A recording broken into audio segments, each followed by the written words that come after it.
రామ్ నారాయణ రామ్. ఈరోజు మనం దేశంలో మరియు ప్రపంచంలో జరుగుతున్న యుద్ధాలు, గొడవలు, పరస్పర వివాదాల గురించి మరియు పెద్ద స్థాయిలో జరుగుతున్న యుద్ధాలు గురించి మాట్లాడుకుంటాం. చివరికి మనుషులు ఒకరిని ఒకరు శత్రువులుగా ఎందుకు మార్చుకున్నారు? ఎందుకు ఇలాంటి యుద్ధాలు ప్రపంచంలో జరుగుతున్నాయి? దీని వెనుక అనేక కారణాలు ఉన్నాయి. మొదటి కారణం అనుభవం, అంటే వ్యక్తిగత మాధిక్య హక్కు. రెండవ కారణం మతం. మూడవ కారణం రాజకీయాలు. నాల్గవ కారణం జాతి విధానం. దేశం ఎలా అభివృద్ధి చెందుతుంది? దేశం అభివృద్ధి చెందడానికి ఎలా ముందుకు పోతుంది? దేశం పురోగతికి ఎలా అడుగులు వేస్తుంది? ఈ అన్ని విషయాలను ఆలోచించడానికి మనం ఎందుకు తప్పుడు విషయాల్లో చిక్కుకుంటున్నాం? మనం అందరం ఒకే భూమి జీవులు, అందరం ఒకే భూమిపై జీవిస్తున్నాము.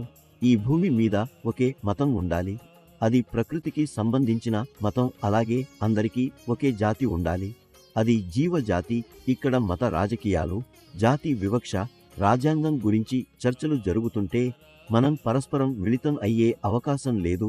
84 లక్షల యోనుల తర్వాత ఈ మానవ జీవితం కలుగుతుంది. అయినప్పటికీ మనుషులు ఒకరినొకరు అత్యంత శత్రువులుగా మారిపోతున్నారు. మన భూమి యత్న, భూమి నమ్మకం, మన శక్తి, సహనం, మన నియమం, ప్రేమ, మన ఆత్మవిశ్వాసం, ఈ వాటిని మన గుండెల్లో ఉంచి కేవలం ముందుకు పోతే గమ్యం స్వయంగా చేరుకుంటుంది.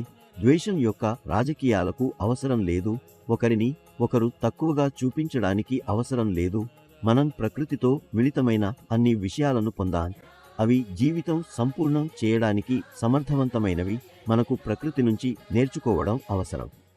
ఈ రోజు సమాజం చాలా ముందుకు వెళ్ళింది.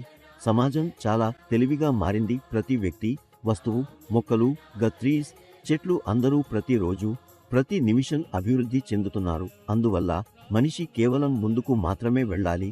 అభివృద్ధి ఎలా సాధించాలో, పురోగతి ఎలా సాధించాలో, విజయం ఎలా సాధించాలో, ఈ విషయాలు మాత్రమే ఆలోచించాలి.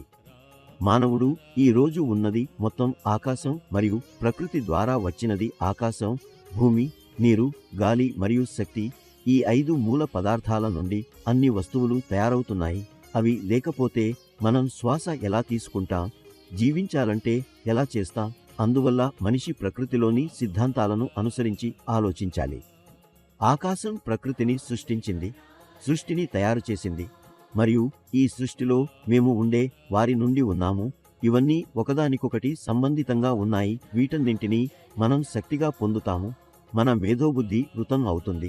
మన జీవితం ఆధారపడి ఉండే విజ్ఞానం పొందుతుంది.